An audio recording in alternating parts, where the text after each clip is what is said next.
This is Bill Newman, WHMP. And this is NPR, Northampton Poetry Radio, with Northampton's erstwhile poet laureate, Rich Michelson, who actually has with him today a real poet laureate. And a real erstwhile poet laureate. But the poet laureate. Okay, Rich Michelson, you're on because you have about the most famous poet in the world with us in the studio today. We did this last time. I can't believe it has been 3 years since we have had Robert Pinsky on this show. How time flies. Welcome back, Robert. Thank you. Talk about erstwhile. We are talking about erstwhile. Well, an unprecedented 3 times U.S. Poet Laureate. Okay. I've only been 2 times Northampton. All right, there we have it. Keep practicing. I'm going to work away. We have, last time we talked about you as the Bruce Springsteen of poetry, of course, New Jersey Boys. You've been on The Simpsons, The Colbert Report. We're beyond the world of poetry here. And I want to apologize for everybody listening in because you missed, we've done this before, you missed an absolutely incredible reading last night if you were not at Smith College, where Ellen Dory Watson brings in some amazing poets. And this was just a great reading, Robert, that you gave of your new book, At the Foundling Hospital. Important book. Write that down, everyone. At the Foundling Hospital. This is a book you need to pick up. And you were also at the Care Center earlier. That beautiful place. Yes. Say something quickly about the Care Center, because I know it's near to your heart. I really love telling the people at Smith about the Care Center. Maybe a quarter of them knew about it, I asked. It's the most serious educational institution you can imagine. It doesn't just sort of hand out GEDs to these young, very young women who had babies when they're quite young, interrupted high school. It's a serious, very effective education they get. And the institution the Care Center thinks about child care for these students.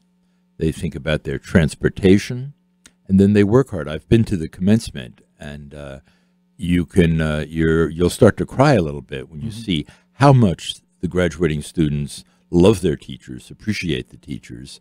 It makes the universities and colleges that I've worked at all my life, look a little haphazard and a little soft and a little not quite seriously taking the ideal of American education really seriously. And it's an inspiring place. I like going there. It cheers me up. Right. And I loved, because I was at that commencement that you were at, watching those young women react to your poetry as well. And really, they drank it in. I mean, really, it was nurturing to them. It's an important audience. Yes. Good people to deal with. And they are our kids. You know, my outlook as an American and as the grandson of immigrants, those are my children who now are dealing with the predicament of being kids but having kids. All right. And it's our responsibility to take care of them, or we're lost. We're in bad shape. Well, we just mentioned the magic word, immigrants,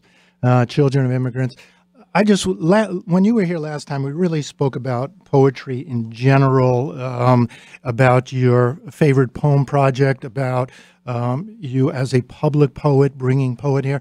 I would like to take a moment here to focus on your own poetry in this new book, because I think this is just a major achievement. You use language in this book as, well, it's almost like a plaything, the way you take language back into history, the words themselves, and that informs history. We're getting an education. It's also a very personal poems like the Foundling Tokens, which infant slaves, immigrants, they all have lost their names and their histories. It just occurred to me in relation to the Care Center that the title of this book, The Foundling Hospital, has to do with 18th century England, in which apparently it was very, very common for women to have to abandon babies. Infanticide and starvation were real possibilities. They really happened. And the Foundling Hospital was where the men caretaking. It was a place where a woman could bring an infant with the expectation and hope that the infant would be cared for. And I quote in my poem, The Foundling Hospital, I quote a poem a woman left with the baby when she left the baby there. When we feel down about artists, we should appreciate the painter Hogarth and the composer Franz Joseph Haydn, who both gave a lot of money to the Foundling Hospital. Haydn wrote a piece to be performed with all the income, the proceeds to go to the Foundling Hospital. Hogarth gave them money and works of art. And it's an interesting institution. There's now a Foundling Museum. And there you can see all the tokens that women left with the children. A brooch, little piece of lace, and sometimes poems. And the anonymous poem that I put in my poem, I think is just a knockout. That this woman writes about the child she has left there. And my book, I try, I have a poem that's spoken by my ancestors, W.E.B. Du Bois, Quintus Horatius Flaccus, Ralph Ellison, who says in an essay, "You choose your ancestors," which is so contrary to a lot of these shallower versions of identity politics. Ellison says, you choose your ancestors. So in my poem, Mixed Chorus, my ancestor, Irving Berlin, who is also my ancestor, W.E.B. Du Bois, my ancestor Horace, and some other people, they speak in the first person singular.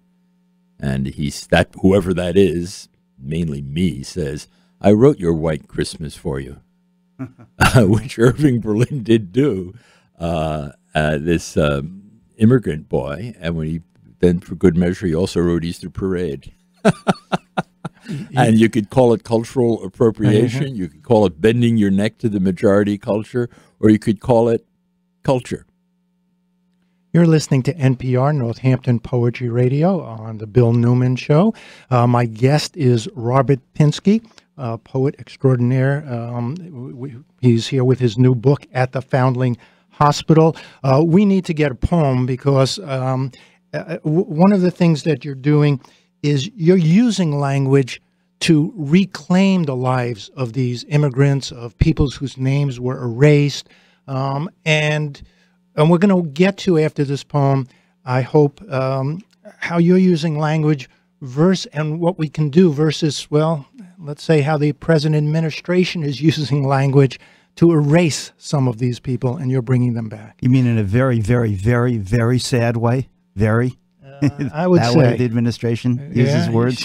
It gives us a good objective measure, a representation of what the language at the worst can be. When you're really, really just wanting to bullshit people, when you have no intention of showing anybody anything or giving anybody any reality, and there are people who are experts at it. And I believe that President Trump is a great expert at using language in a kind of abusive but very successful way to the common word is a very accurate word. Bullshit comes out of the animal, it's expelled, and that's it.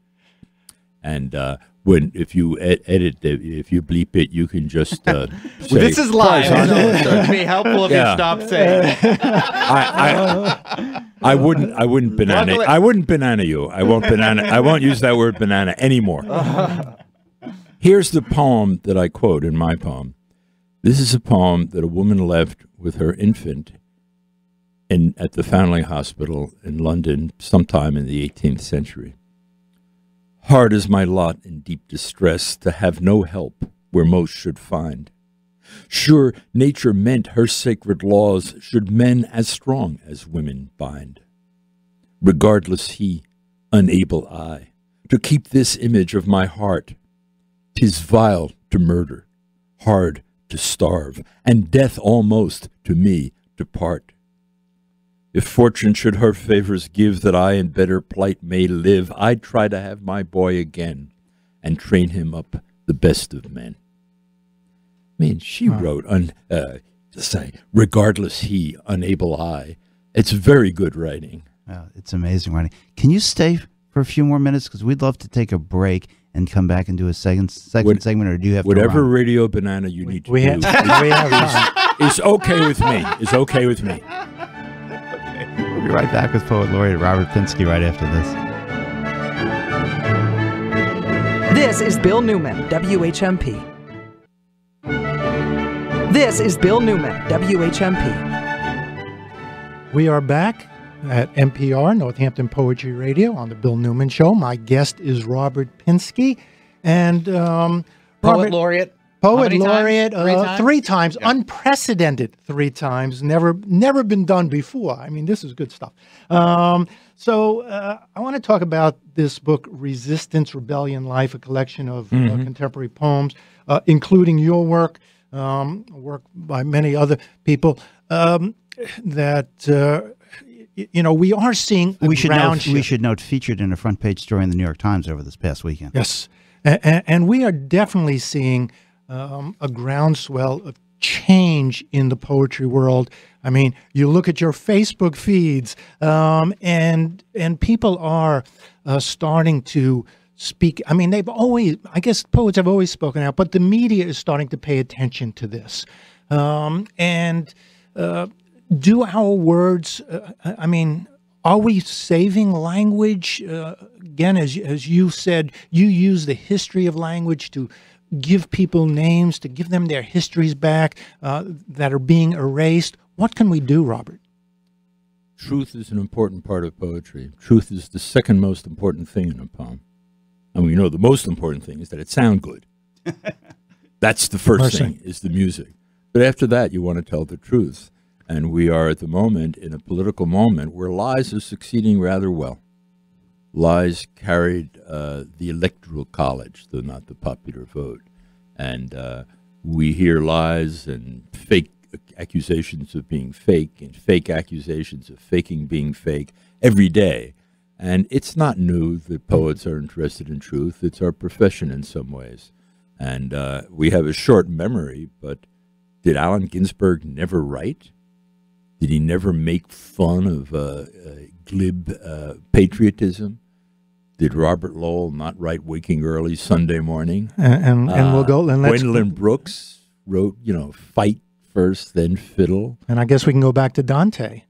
We could, but I'm thinking in the American context that this book of that the Times is covering, the book in which I'm proud to be among other fellow poets, trying to tell the truth about this political moment, it's not unique.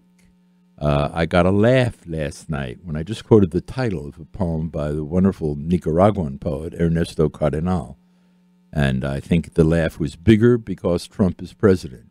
The title of Cardenal's poem is Somoza dedicates Somoza's statue of Somoza at the Somoza Stadium. And the poem is wonderful too, but the title says a good bit of it. What poem, is there a poem of yours in that book, from your new book, Foundling Hospital? Or I'd like you to read something, either from the Foundling Hospital or from that anthology. I guess I'll read the thing I put in that anthology. As I told the audience last night, this poem is published, it's the only poem I've ever published in the CNN opinion page. And it was commissioned by Penn and Writers Resist for that occasion, the pre-inaugural on the steps of the New York Public Library. And it's the only poem of mine that's prefaced by the editorial remark, "The opinions expressed are his." And the opinions expressed here are mine. No bananas. But good. But it's really interesting to me that this book, being published by Knopf, I believe, is coming out in response to the politics of this moment. And it seems to me that it does speak to the renewed interest and power and authority of poets in a way that... Possibly so, Bill.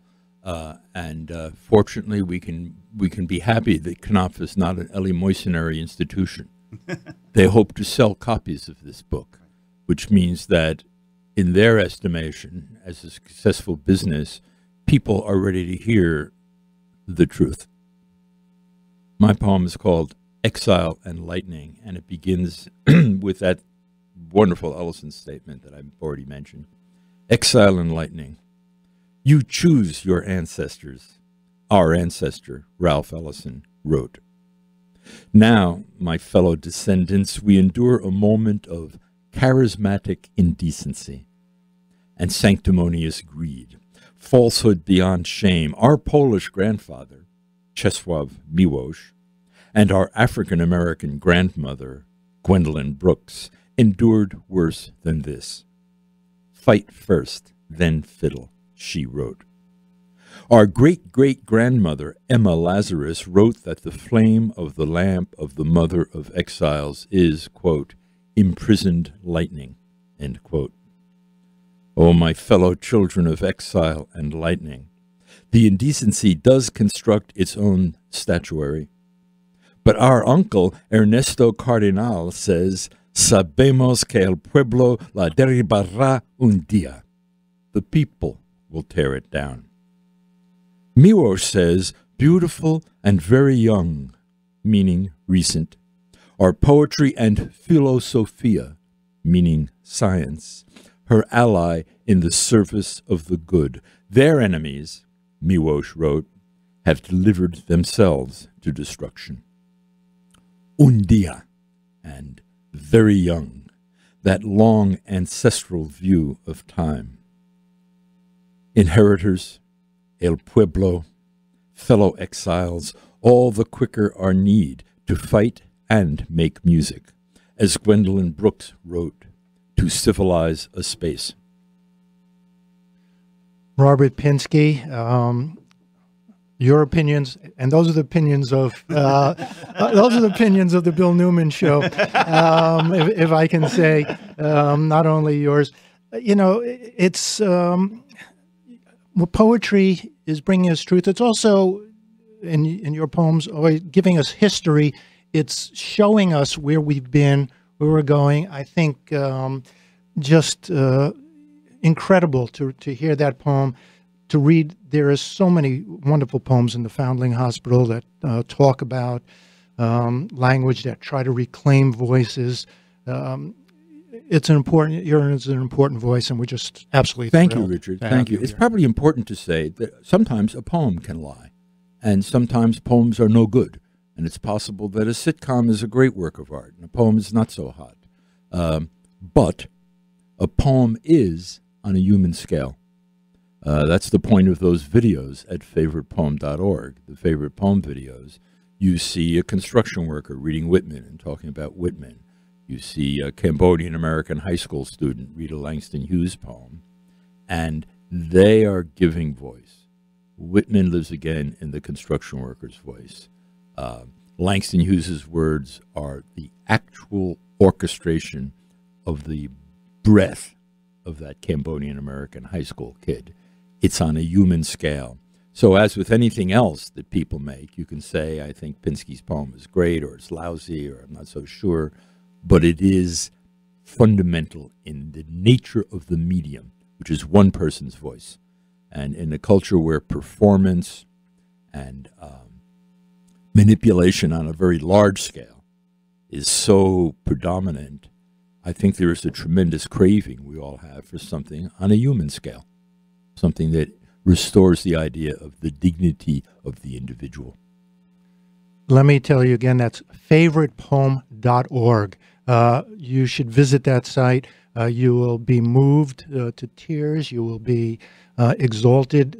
It's wonderful, one of the projects that Robert started when he was a poet laureate, and it's bringing poetry into houses everywhere, back to the people. Thank you, Robert Pinsky, for joining us here on Northampton Poetry Radio, the Bill Newman Show, and what an absolute honor. Truly my pleasure. And Rich Michelson, thanks for bringing in this guy. That was quite a find out there on the streets of Northampton today.